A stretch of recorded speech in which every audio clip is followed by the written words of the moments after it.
Hi, everyone. Ooh, we're going to get started. I think everybody's seated and ready. My name is Mary. Thank you so much for coming to the Data and the Greater Good meetup. Just by show of hands, who's been to our meetup before? Anybody? Yeah, oh, quite a few. Oh, I recognize some faces. That's great. So thank you for coming back. If this is not your first time, and if it is your first time, welcome. We're super glad that you're here. We have two great speakers tonight. I'm really looking forward to hearing them speak. Before we get started, I want to thank our sponsors. So for the space sponsor, Workbench donated it. And Workbench is a venture fund here in New York City focused on enterprise technology. So they love talking to startups and corporates about big data, security, infrastructure, and the future of work. And they also have built an awesome community for enterprise tech and supporting meetups, events, and jobs at enterprise startups. And I'm happy to connect you with their team if you're interested. And it's just such a great thing that they gave us this space. And then the food and we have giveaways are sponsored by Development Guild DDI. So Kieran McTague is going to come up and just speak about Development Guild for a minute. He is the Senior Vice President and Director of the New York office. So Kieran, you're welcome. A big Development Guild focus here tonight, as you can say. So we sponsored the food. I think that was our primary thing and reason for being here tonight. So how was the pizza? Was everybody satisfied? Okay. Hard to go wrong with that. Development Guild, we are a consulting firm with offices in New York and Boston, and we work with nonprofits. And basically what we try to do is help nonprofits raise more philanthropic dollars. We do that two ways. We have a fundraising services division that works with them to devise strategy, implement plans, and execute on plans to raise dollars. And then we also have what we call an executive search practice, which primarily recruits CEOs, executive directors, and senior development people so that you have the talent to go out and raise the money. So everybody's here to learn, and thanks all for coming, and look forward to a very fascinating evening. Thank you, Kieran. So yes, big round of applause to Development Guild and Workbench for sponsoring this. Now, when you came in, you should have gotten a little slip that has a number on it. Did everybody get one of those? If you didn't, we have some extras, so raise your hand. Did anyone not get one? That's for the giveaway. I think there's somebody. Who has the slips? Matt has them. Oh, so there's somebody back behind you, and then a couple people over on the right-hand side. Anyone else? Oh, and some people up through here as well. So while we're handing those out, I will tell you about our lovely prizes. We have two tote bags. The first is from the Whitney, where our first speaker works.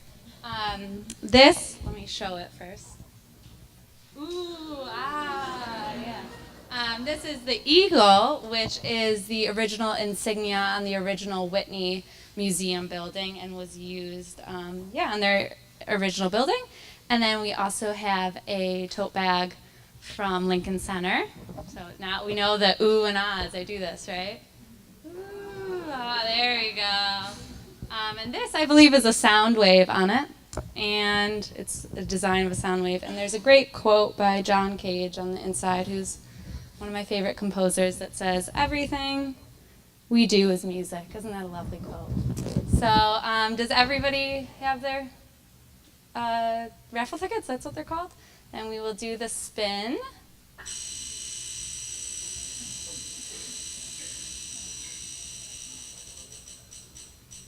Ooh. 75. Does anybody have 75? Does anyone have it? Oh, that one. So I guess we didn't get that far, so we'll do it again. Go lower. 67. Oh, 67 right here. Great. So you can come up. I don't know, do you want to choose? Would you like the Lincoln Center? Great. Yay. Okay, and so one more time. Let's hope it goes really low.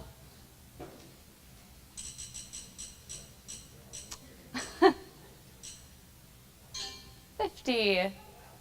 Does anyone have 50? Oh, great. There you go. Thank you. All right.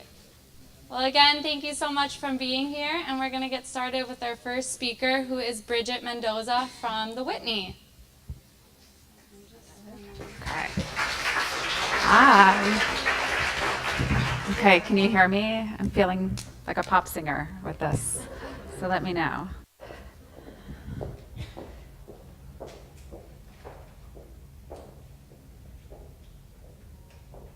Awesome, thank you. Well, good evening. Thank you for having me here this evening. When Matt approached me about speaking at one of the meetups, I was really trying to think through what would be most useful. So I often will think back over the time that I've been not only at the Whitney, but in my career, and thinking about at what moments would it be helpful to have certain pieces of information. And so what tonight I decided to talk about was really the data journey that we've taken at the Whitney Museum. As some of you may know, we built a brand new building, which opened in 2015 in the Meatpacking District. If you haven't been, I highly recommend to come visit us. But what I was going to talk about tonight is really what was that journey to get us to the point to go through a capital campaign to build this new building, and then what are we doing with data today, and what does that landscape look like for the museum? So let's start in. So a quick high-level look at the timeline. So late 90s is actually when, and this is a lot of foresight on a former employee of the Whitney. Often, and previous to working at the Whitney, I used to do consulting for nonprofits. And a lot of the organizations that I would go to would maybe have a person that was half their job was responsible for maintaining the database system. And specifically, the focus was on fundraising at the moment. And back in the 90s, there was this idea and concept and a team built just around the care and feeding of the database at the Whitney. So when I was approached to join the team there in 2005, it was really eye-opening to see that they had already seen that the place for data and the importance of data and how that helps drive the mission. So then going forward, we started the quiet phase of the campaign. So we'll talk a little bit about some of the changes and the evolution of the organization at that point. And then fast forward through to where we are today as now a business systems, really focused on all constituent databases at the institution. So back in the day when I first started, there was a team of 3 people. All of it was really razor's edge focused. So that was the technology that we use for fundraising specifically. So the team in particular was really just focused on gift processing. We had a membership base, we had major gifts, we had foundation gifts coming in, corporate support. So really the wrangling and the harnessing of all of that information and the gift processing. At that point, it was really about data entry, less about data management. So we were cleaning the database, queries, baseline reporting, exports, really the baseline.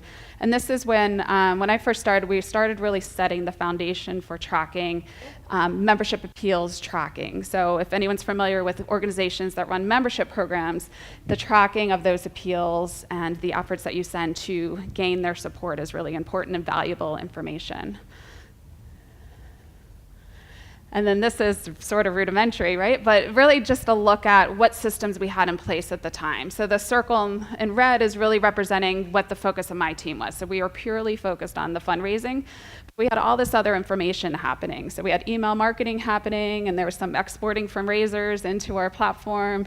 Ticketing was a separate system. We had forms being filled out by hand in the lobby that then came to my team and was being re-entered, keyed in again, into the fundraising database. And then we also had our retail store that was selling items online and on site.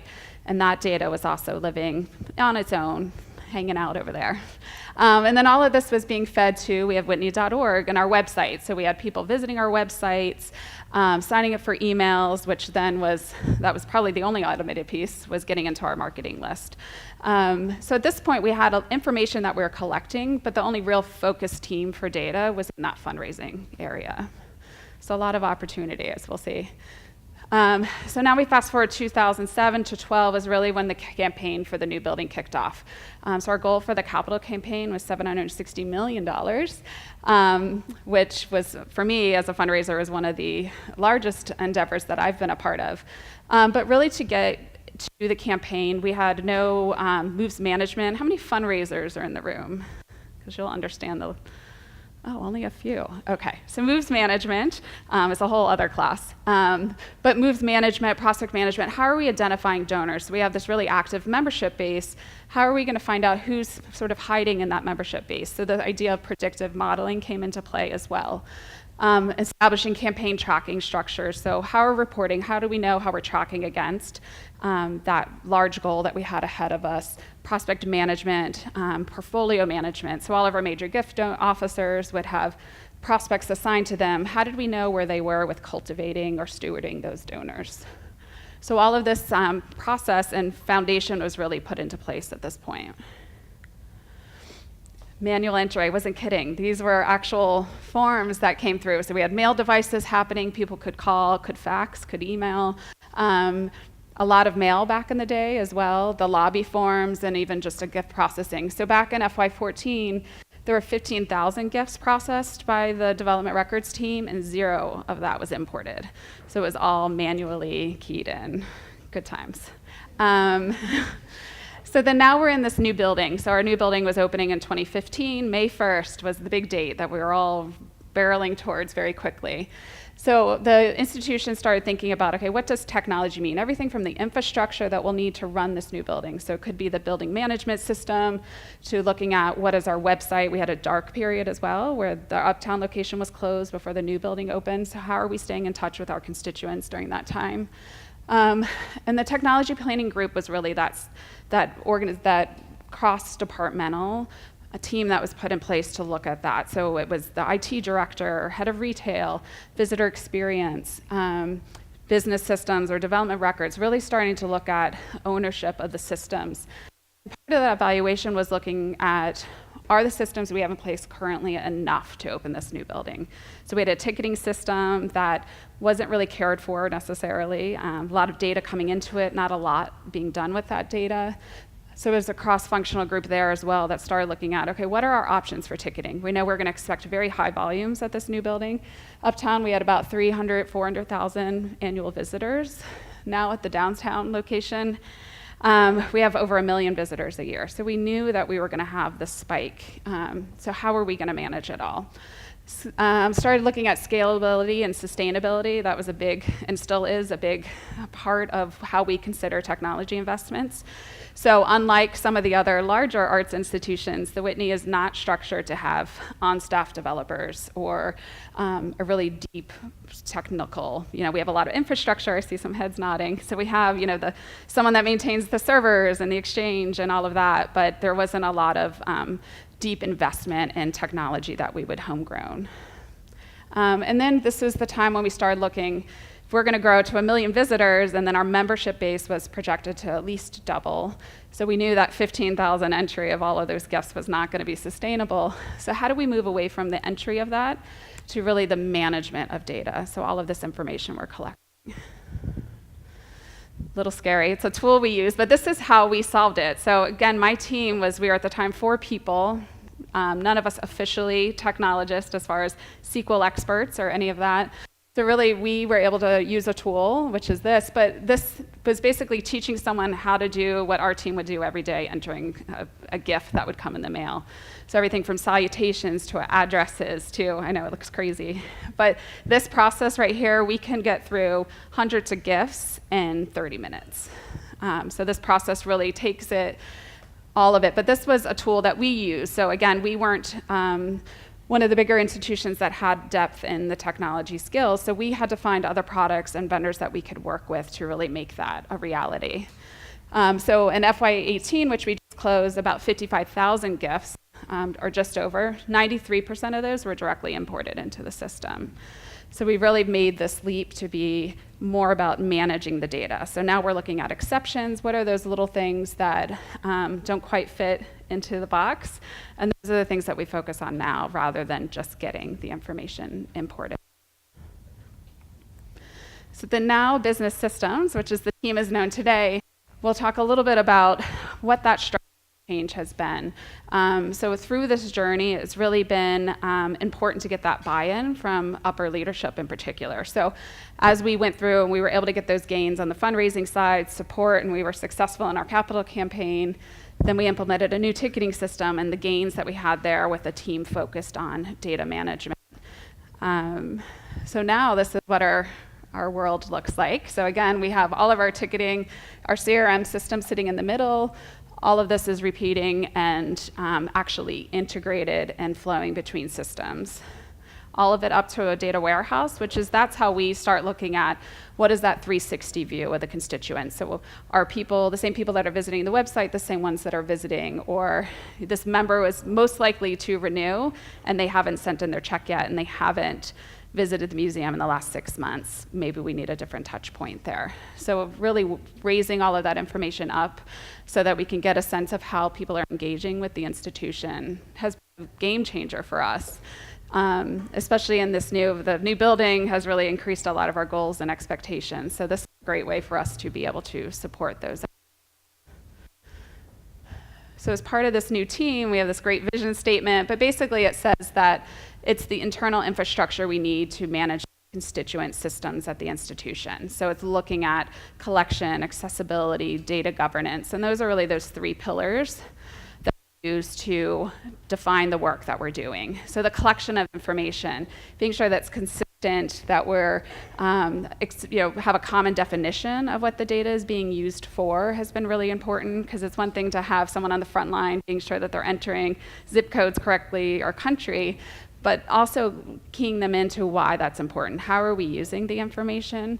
And that nicely goes into the accessibility. So it's great to collect all this data, but if we're not making it accessible to the teams and the business lines that need it to action it, then it's sort of just collecting itself there. And then data governance, especially this past May with GDPR, the General Data Protection Regulations that went into effect specifically for the EU, but that's something that's fallen into this umbrella as well. So how are we with this ecosystem being sure that we're able to stay compliant with the different regulations that are out there? The other big thing that we started focusing on was defining key performance indicators. And for a data team, that can often be challenging, right? So the fundraisers, they have to raise that $1 million or $2 million, but for a data team, it's a little bit more gray. So what is the goal? What are we really tracking to know if we're successful and staying on track? So organizational-wise, we'll align with the business, the different lines of business to really look at, are we hitting our emission numbers, the number of member households, customer lifetime value. So how are we supporting those efforts and where are we falling in our measurements? But as a team, we really look at what are those benchmarks on our integrations. So if we start to see a spike in the number of exceptions or a process that should take 10, 15, 30 minutes is taking 4 hours, there's obviously something wrong. Tracking and evaluating task requests. So that's our mechanism for getting requests from staff that need access to data or a new way of tracking a process or a workflow. So we'll often look at that, and that will tell us a lot of trends around, let's say we have new staff and we're getting an increase in the number of sort of straight line or straight easy tasks that should be able to be completed by any staff. We're seeing an increase in those coming into the team. So it signals for us a need for training. Or another example would be the frontline flow. So they changed up the way they were processing gifts on the front end in the lobby. So that then affected and triggered a few things on the back end, so we needed to adjust. But it really becomes this dance or conversation between what we're doing on the back end and how the front end is collecting and using the information.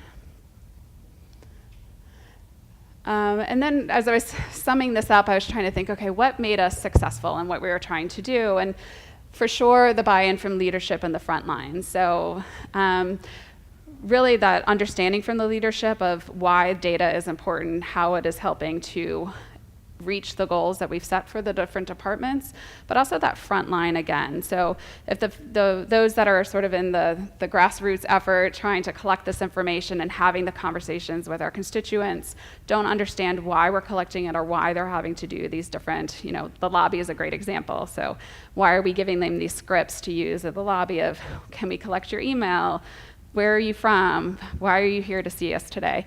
That information really does start to take shape and provide us a lot of insight, especially how much our audience has changed once we moved downtown. It was really important for us to have those different metrics. Leverage those organizational milestones. So we were able to enact a lot of this change because we had this new building and we had this capital campaign. So really, when the organization is going through so much change, to be able to use that change to add a little bit more in there has gone a long way for us.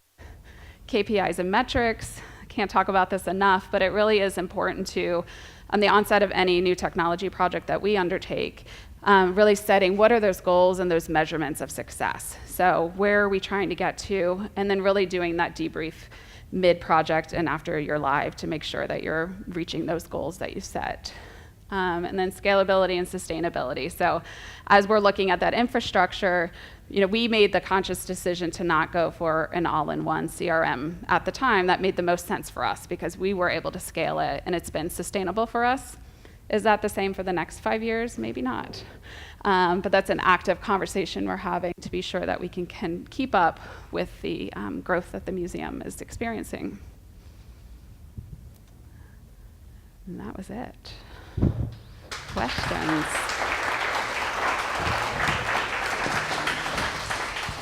So we can have a brief, I forgot to mention this earlier, a brief question and answer period. So I just want to be sure that just to save time, everyone only asks one question, but I'll walk around with the microphone. Great. And I think I have one right back here, and then you can go next. Sorry. There you go. Yeah, so they're trying to build a new museum downtown for the Statue of Liberty down Ellis Island. What they found is that people will actually go at any time to see the Statue of Liberty, but they necessarily wouldn't pay to go to the museum. We're talking about millions of people. You have any advice for them? How do your metrics, how do your ideals line up to what they're trying to do as you guys have done it there at the Whitney? Yeah,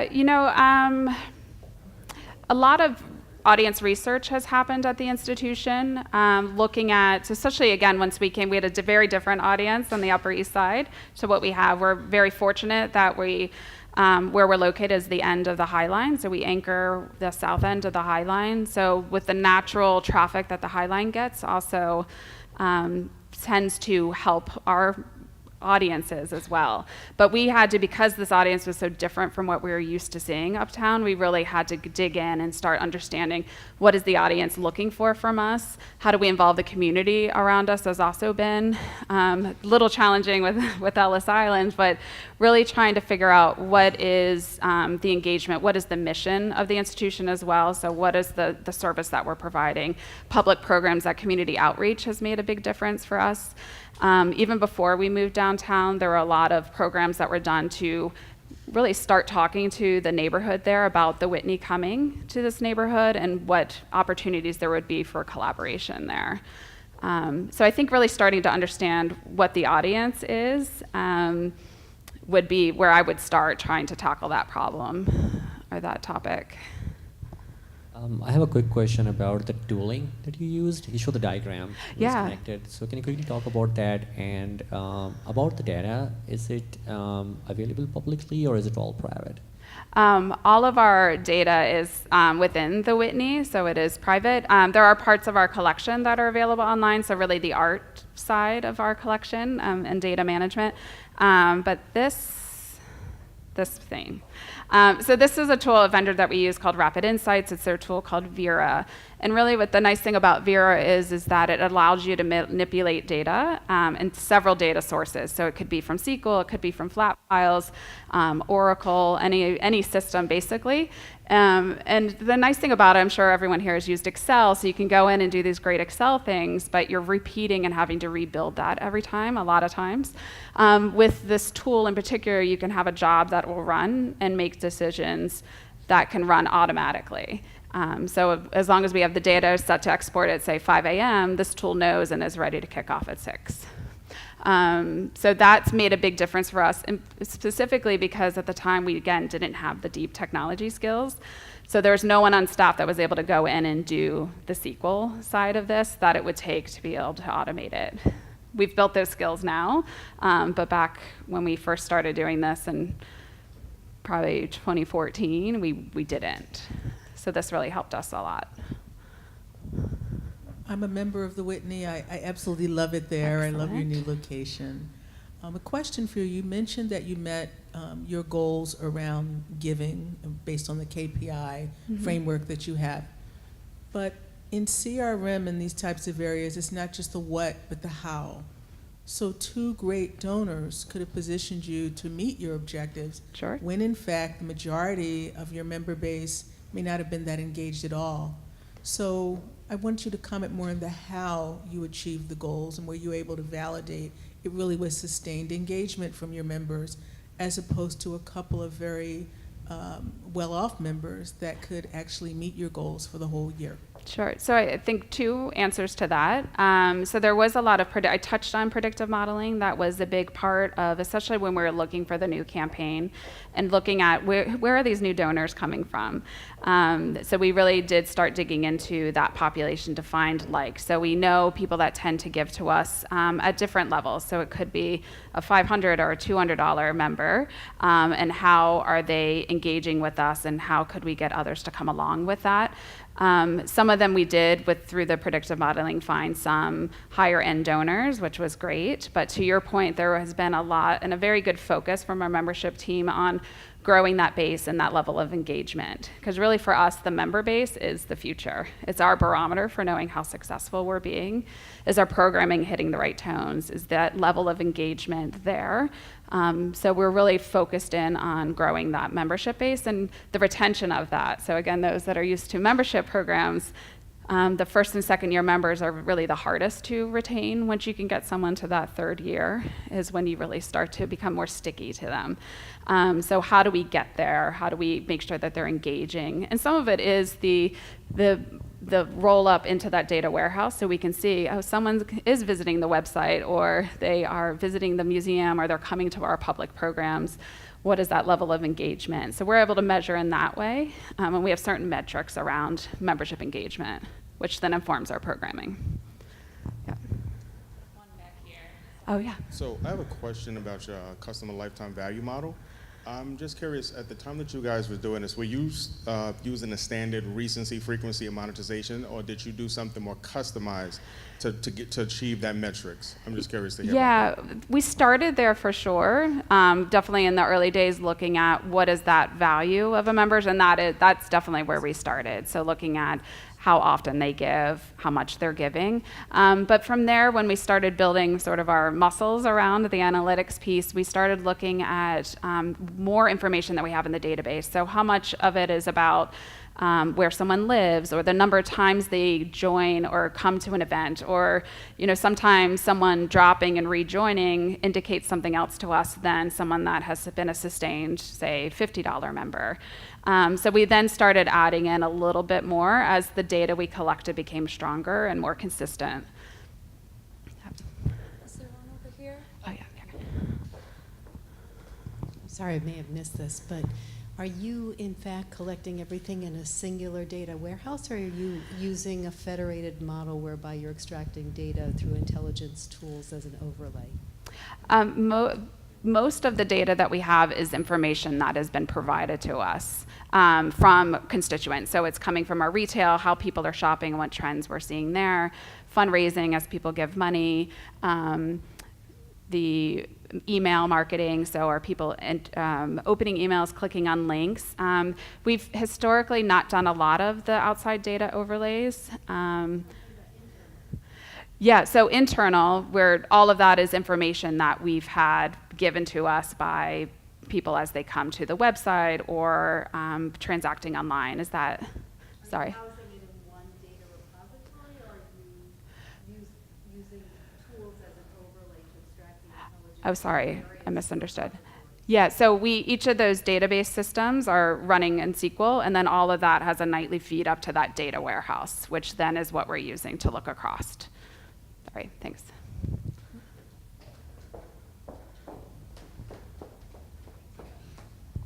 So we are an admittedly very siloed organization, so we have a little bit of issues understanding everyone's needs across our verticals. Mm-hmm. How did you go about, when you were building your system, communicating with each vertical to understand what they needed in your new system?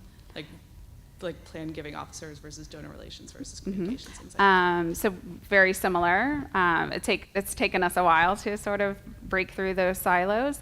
A lot of it was when we started getting those big wins. So with membership in particular, the membership programs tend to be very high volume. And instead of it's more quantitative than the qualitative. So the major gift side is a little bit more nuanced and the membership side a little bit more scientific. So we were able to do greater strides on the membership side in particular, and they were most interested. So really finding that person or that team that is willing to take the time to invest. And a lot of it too was just taking the time to sit down with those different teams to understand. So specifically when we're implementing the ticketing system, it was the main purpose of it was to sell general admission tickets. But it also has all these other functions. So it's supporting our public programs. So we spend a lot of time with education. Access is another big thing. So how are we being sure that we're taking into account the accessibility needs that some of our visitors might have?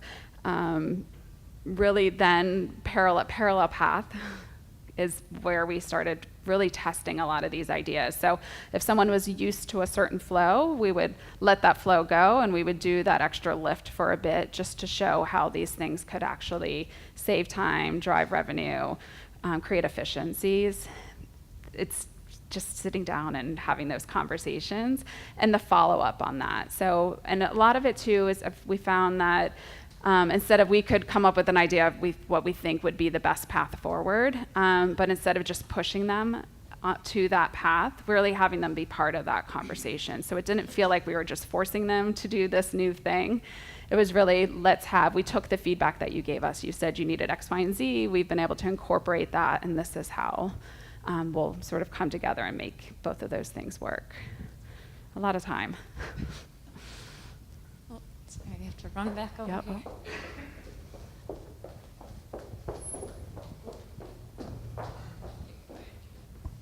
Hi. So you're collecting a lot of data, right, from many different sources. Like you have admission sales, memberships, shop, education. Who is doing the analysis? Is it somebody internal, or or are you working with external stakeholders? So the majority of it is done internally. So back to we're collecting all this information. So it became back down to that accessibility. So the membership team in particular was the team that was most sort of interested and ready to tackle that. So they used it a lot to, again, look at the renewal cycles that we're doing. So again, focusing, once we opened that new building, we had all these first year members. So really big focus on how do we retain as many of those members as we can. So looking again at those metrics. So are they engaging? Are they coming to the institution? So the majority of it is really done by the business lines. Some of it, depending upon if it's more the web analytics, lives more with the digital media team. But a lot of those decisions driving the revenue side is done within the business units. It's mostly in-house, yep.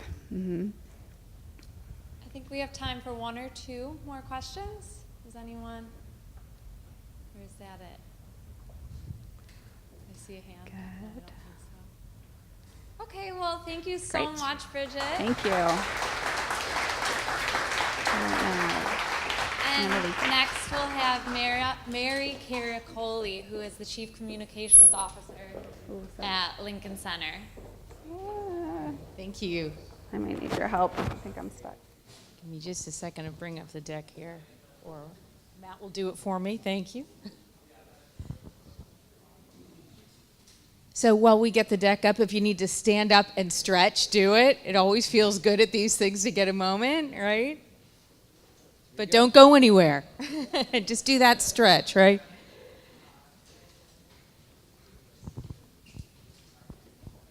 So quick show of hands. How many people here tonight are technologists?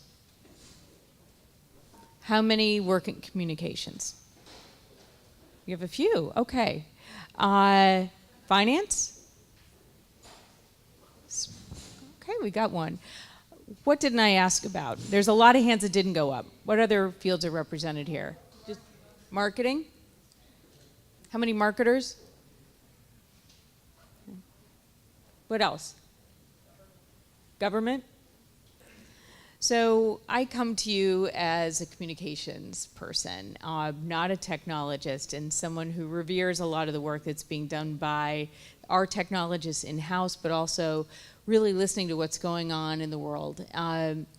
For me, I run communications, so it's a couple different buckets. I'm going to go into that a little bit more deeply, but at Lincoln Center in general, there are a lot of areas that use data. There's, from our digital team, our IT team, development, communications in a number of different ways.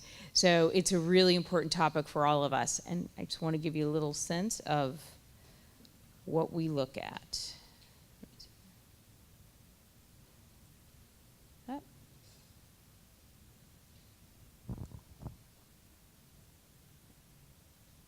If I can hit the right button.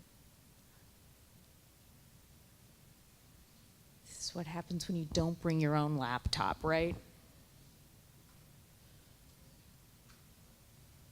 There we go. Okay.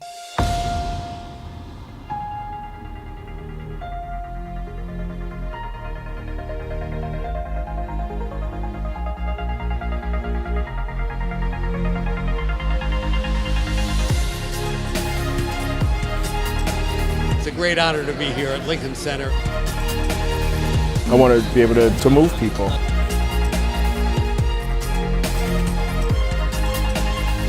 To drop bombs and bullets.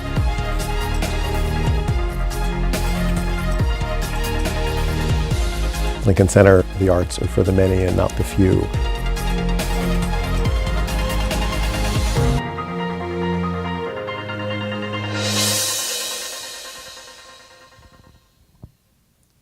So for us, it is really thinking kind of in a big picture way about all of this. And for a lot of people, understanding what Lincoln Center is a bit of a puzzle. We are a place on the Upper West Side of New York. We are the largest collection of performing arts organizations on one campus. It is not one organization. There are 11. Chamber Music Society, Film Society, Jazz at Lincoln Center, the Juilliard School, Lincoln Center Theater, the Metropolitan Opera, New York City Ballet, the New York Philharmonic, the New York Public Library for the Performing Arts, the School of American Ballet, and Lincoln Center for the Performing Arts. That's the organization I work for. So we have three primary purposes. We present the arts. We have a number of major series, mostly Mozart is going on now. Lincoln Center Out of Doors, a free concerts in Damrush Park, starts tomorrow. RZA is going to be performing. It's going to be great, so I encourage you to come out to that. And a number of other series and festivals that we present. We do a lot of social impact through community and education programming. This is in all 5 boroughs. It's on our campus. It is in prisons and homeless shelters and schools. Pretty much anything you can imagine is a big part of our mission. It's 42 years old, that end of what we do, and it's a very important part of what we do. And then there's the campus management, keeping the snow off the plaza, making sure the fountain works, all of the facilities at this 16-acre center in the heart of the Upper West Side, making sure it all works. So that is what Lincoln Center for the Performing Arts is all about. So who are the data gatherers at this place? Well, every resident organization, those organizations I named, all collect their own data. It is not a shared pool.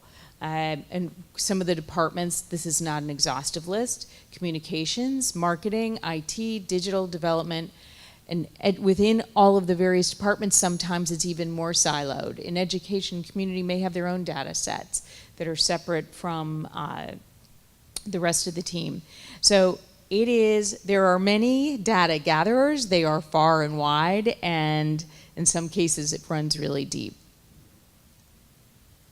So my end, we're the storytellers. We are the ones who try to spread the word of what Lincoln Center is to the rest of the world, share our stories, press, public relations, so earned media, video production, big part of what we do, editorial content creation, and social media.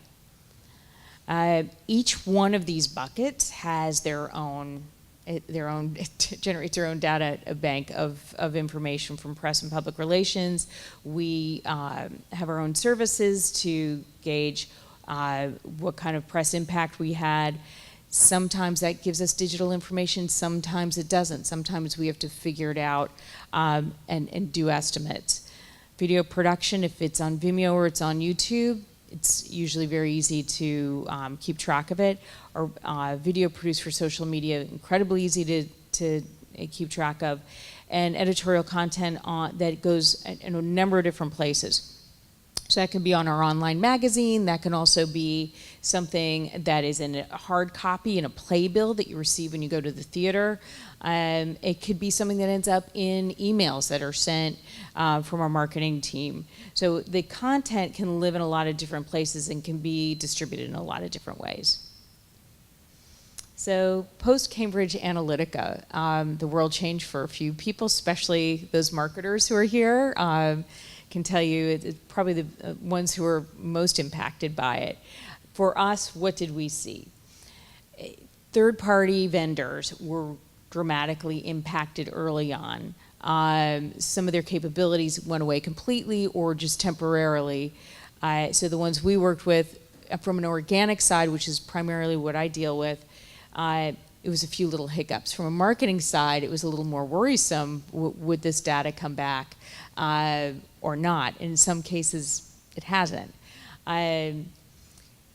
Instagram, already notoriously difficult to get information from, and it just got worse. And for a lot of big brands and for a lot of influencers, they were just locked out. And it hasn't got much easier for Instagram. And I think one of the harder things for us is from Facebook, there was not a lot of communication about what was going to happen. Only a lot of promises that most of you heard in the media. We're going to, protect your privacy. Things are going to be more secure. But what does that mean? And what does that mean for developers? What does that mean for the vendors we were using? It's still in some ways very foggy. And for us, I think the biggest thing that we had issues with was targeting. That's a big part of, especially for marketing, and tagging a lot of celebrities who take part in our performances. That became an issue for us. So reaching an audience via digital is, from my end, this is where I'm thinking as a content creator, it's super important because that gives us that ability to reach our patrons. By targeting, we're able to reach the right person who we know you want to come see RZA tomorrow night, or we know you want to see the Mostly Mozart Festival Orchestra. So it's an important part of us being able to engage directly with you. Interest targeting, what do you like? Maybe you'll like this. If you like that, maybe you'll like something very similar to it. Lookalike targeting, knowing who your audience is, and can we find the lookalikes? And of course, promotion. It's a lot of the things we do as a presenter are not long runs. It's not like Broadway where something will be on for months. It may be 1 or 2 days. So the timeliness is really important for us. So some of the takeaways that we've had post Cambridge Analytica was social is still here to stay.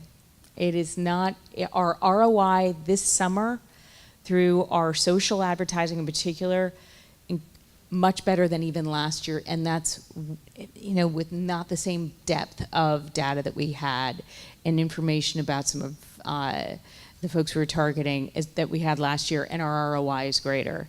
From a content perspective, we're seeing higher engagement. Could this be because, some of the junk's been filtered out? I don't know, but we're seeing the successes there. We also see primarily that video is the star. As long as we're producing videos, they tend to be our top performers, whether it's in advertising or whether it's in our organic feeds. So really an important part for us, and honing in that to reach the audiences specifically through targeting with different videos, another part of the layer that we're trying to create for everyone. So I would say that what we expect from Facebook and the other companies post-Cambridge Analytica. Maybe our privacy is being protected. Maybe it's just that the consumer has a better idea of their own privacy settings. But we're still seeing really good return on investment despite some of the limitations. And I would say that the other thing that we noticed early on was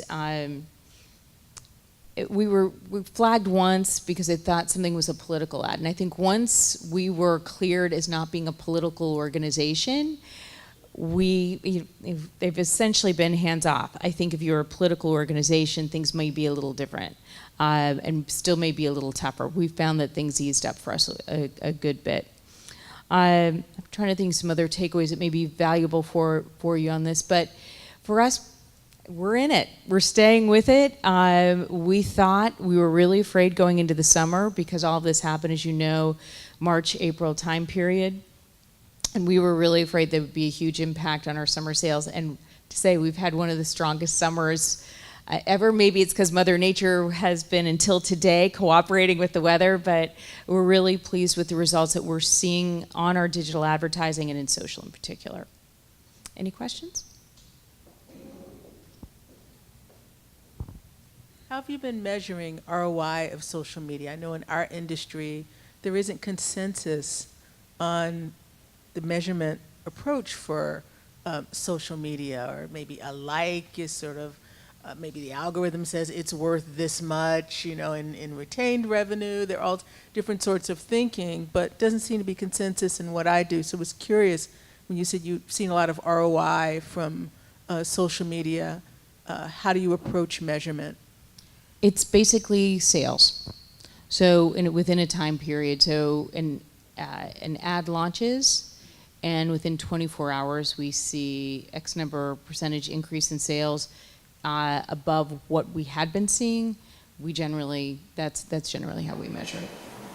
But the social media part of it, how do you separate that part of the marketing mix from all the other things that you would be doing to drive sales, such as you can attribute it to social media or its portion of it?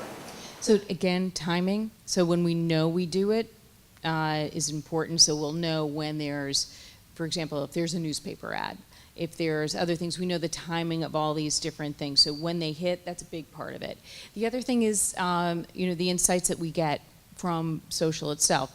What kind of engagement did the ad get? What kind of views did it get? That's also an indication. And if there are no views and we see a lot of sales, that would be a red flag for us. Is there a question? Hi. You mentioned a minute ago that of the content you produce, video seems to be the top performer. Can you talk a little bit about how you measure video performance? I'm thinking of things like, does the video get played all the way through? Does it sort of count as engagement if it's auto-played by whatever platform it's being shown on, that sort of thing? Yeah, it's time watch is a big part of it, because if it's autoplay, the first 3 seconds you can kind of discount, right? Because it was from autoplay. So it's time watched and views are the important measures for that. I have a quick question around retention of the data. When, let's say, someone liked the video, or let's say, someone watched it a couple of times, what type of plan you guys have? Like how long you retain the data, or if someone wanted to be completely anonymous, can they do that? Yes, you can opt out, but I think we retain every place where we gather, and that's in a variety of different departments. They have their own rules about that, and we post them all on our regulations and policy pages on our website. But we generally retain them indefinitely, unless someone's opted out. Hi, very interesting, thank you. Forgive me, I was a little unclear. You mentioned a lot of silos. I was unclear whether you were representing one of the silos, or you represent the place where those silos come together, and whether it's all of them or some of them, or and I have a follow-up to depending on what your answer is. I represent one of the silos, communications, so that is press, video content, editorial content, and social media. Okay. Are you in the position to know, for example, what relationship, for example, your educational department has to and its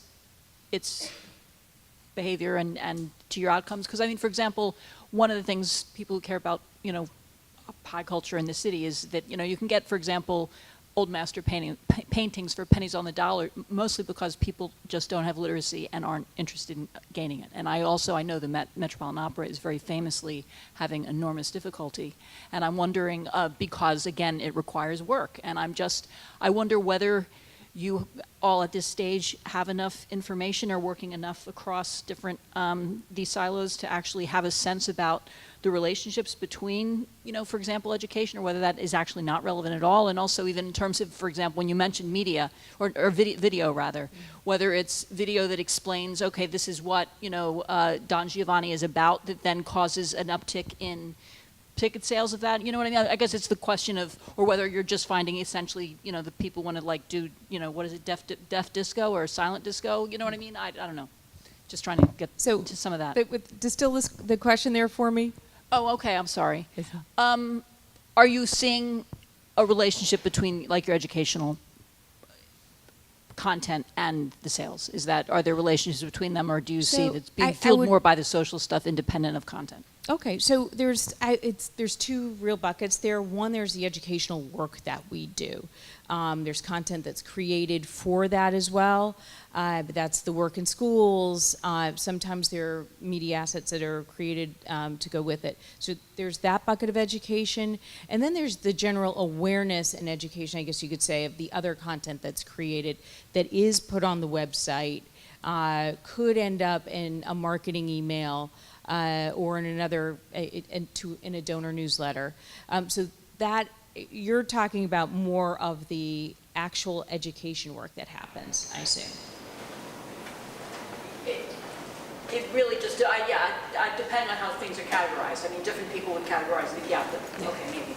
So, we do, while there are silos, we do share information as well. And I think for us, one of the bigger challenges right now is having that central data warehouse that allows that accessibility so we can see into it. So if you're talking about the education we do in schools and in some of these other places around the city, we probably won't see the users for that because there's school students, prison populations, and things like that we would not necessarily then retain that customer information or that client information. But if it's content that's created, which is what my department does, to support those initiatives, we can then use it and then track it. Not sure I'm answering your question because I'm not sure I understand it. Yeah, I guess it's just also a question of whether, for example,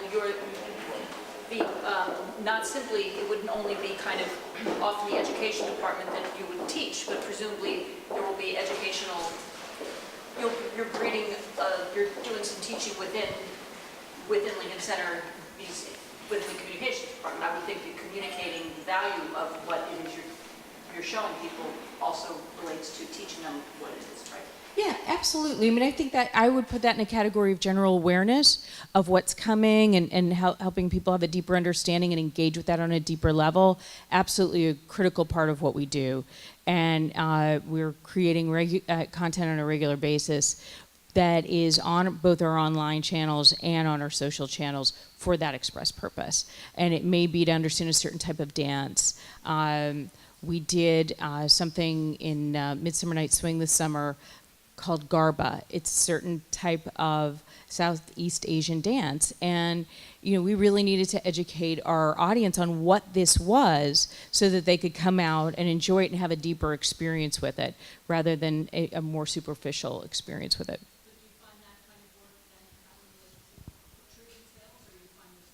Oh, absolutely, absolutely. So the open rate for example, then we can track those emails, the open rate, and then the click-through to buy tickets on emails that have content.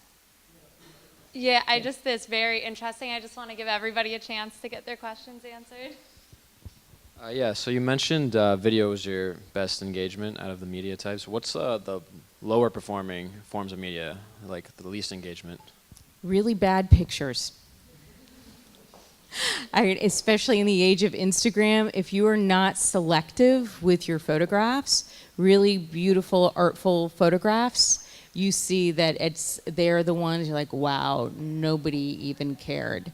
So it's a really, and we've seen it. If we, sometimes we present a number of different art forms and arts and if we don't have the right image, it makes a big difference. So that is where we've said, in some cases, better not to post than to do something that just doesn't have the right media.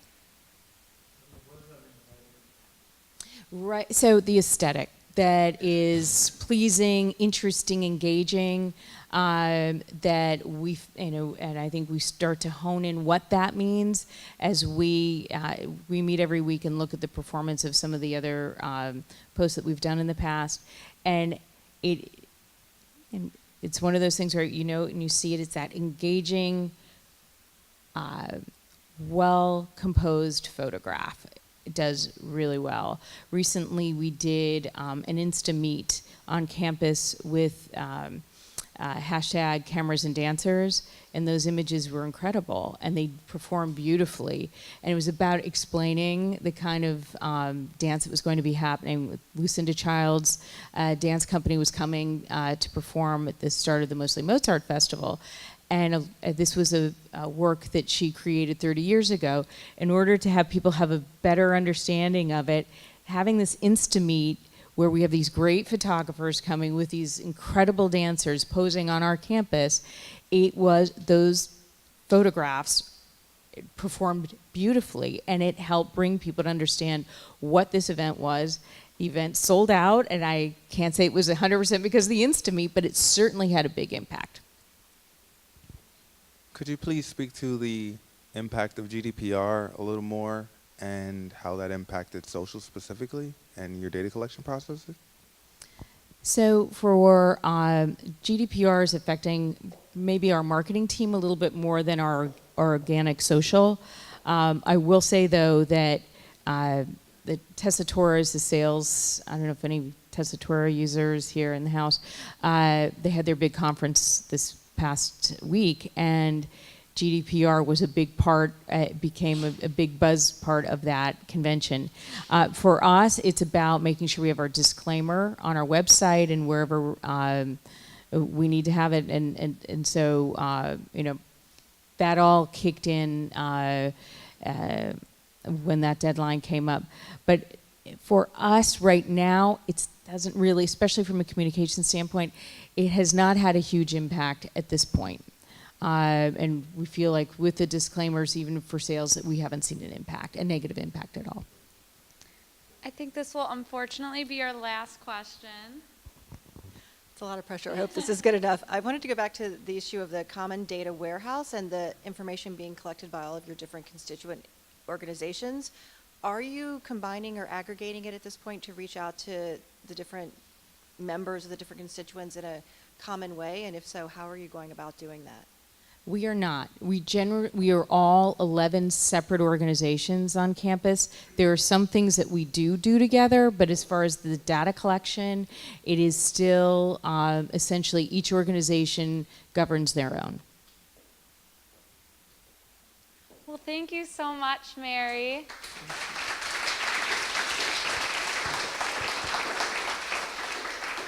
And thank you everyone so much for coming. Yeah, and I think Kim from the UX and Data meetup is going to speak really quickly. Thanks, Mary. Hi, I'm Kim Moy. I'm the organizer of UX and Data, which is our sibling meetup to Data and the Greater Good. And tomorrow night we have an event here in the same place. It'll be visualizing data from UIs to sci-fi, and we'll have Sagar Mohit here talking about different types of visualizations around data. So hope to see you again, same time tomorrow. We'll also have pizza, so come by. Well, thank you so much. And I think there's lots of pizza left if you want any. And Data and the Greater Good is taking August off, so enjoy your summer, but we hope to see you back in September for our next meetup.